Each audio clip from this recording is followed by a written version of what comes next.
পাইছোঁ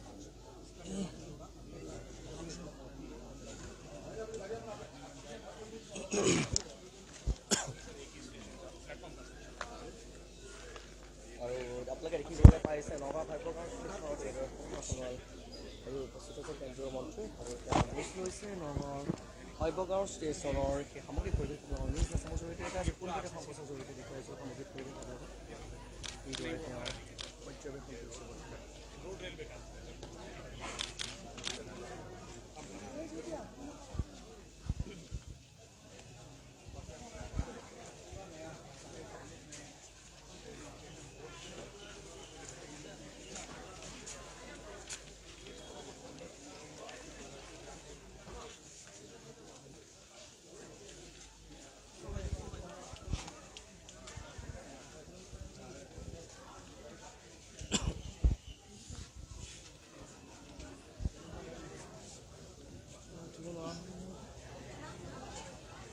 Balda.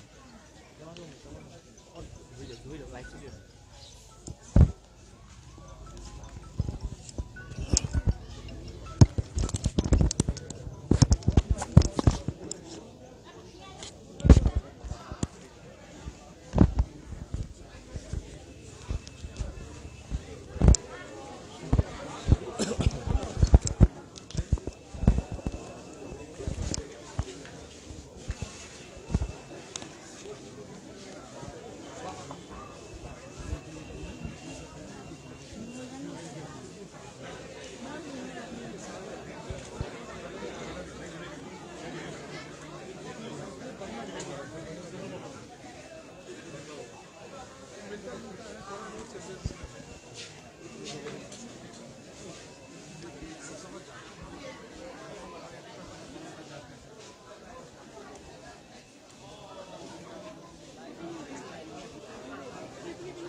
Live play.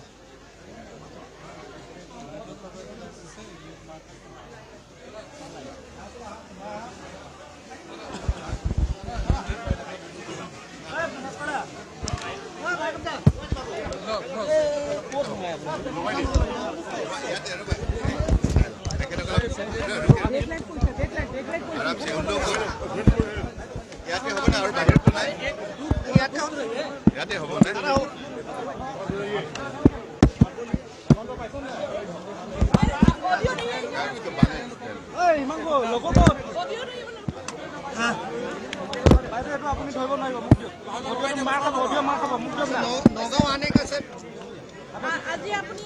Nagaon ফাইবৰগাঁও ষ্টেচনৰ নতুনকৈ বনোৱাৰ পিছত পৰ্যবেক্ষণৰ কাৰণে আহিছে কি ক'ব এই সন্দৰ্ভত অমৃত ভাৰত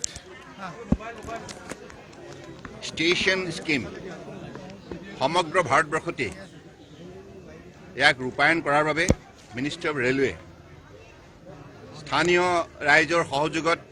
বিভিন্ন ৰাজ্য চৰকাৰসমূহৰ সহযোগত ইতিমধ্যে নিখুঁতভাৱে ৰূপায়ণ কৰিছে আৰু যাৰ ফলত আজি ৰেলৱে ষ্টেচনবিলাক ৰাইজৰ ভাল লগা হৈছে আৰু ৰাইজৰ সুবিধাৰ মতে পেছেঞ্জাৰে যাতে কোনো অসুবিধা নাপায় তেখেতসকলৰ বাবে সকলো ধৰণৰ অত্যাধুনিক সা সুবিধাবিলাক প্ৰদান কৰা হৈছে আপোনালোকে নিজেই দেখিছে আৰু আটাইতকৈ ডাঙৰ কথা হৈছে কি মাননীয় প্ৰধানমন্ত্ৰী নৰেন্দ্ৰ মোদী ডাঙৰীয়াৰ তেখেতৰ যিটো ভিজন তেখেতে ভাৰতবৰ্ষক বিশ্বৰ আটাইতকৈ শক্তিশালী উন্নত ৰাষ্ট্ৰ হিচাপে গঢ়ি তুলিব বিচাৰে